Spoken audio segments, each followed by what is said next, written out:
It's very nice. It reminds me of my great-grandmother, like I said. It reminds me of being warm and cuddly, and when things went wrong, I could wrap myself in it and feel good.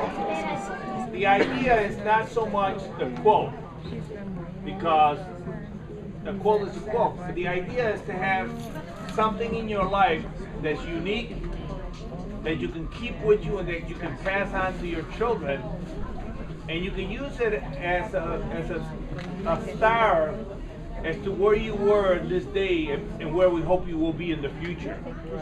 So when you were at the most need, there were people like Victoria who came out and extended a hand to you, so that you know that when somebody is in need, you can extend a hand to them. My grandmother was a quilter. I grew up on a farm in Minnesota.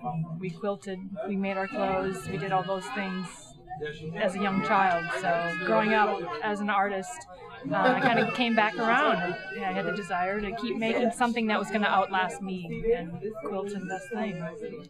Yeah, I had asked Raul Russi if he could take a few quilts that I had, and I kind of expected him to say 3 or 5 quilts, that sort of a thing, but he turned around and he asked me if I had 700.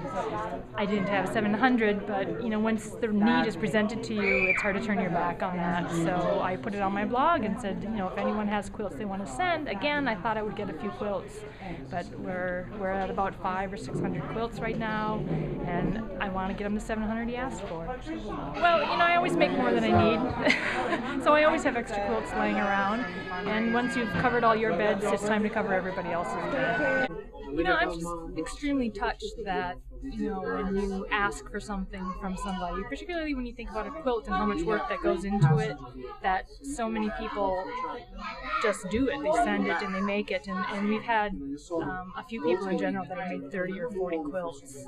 They've had them in their closets for years, and they finish them up and they send them off, and I get goosebumps just thinking about it, because I know how much work it is, and it's an extremely personal thing to be able to pass off and send on to somebody else, and hopefully they'll keep them and pass them on to their families and to their children.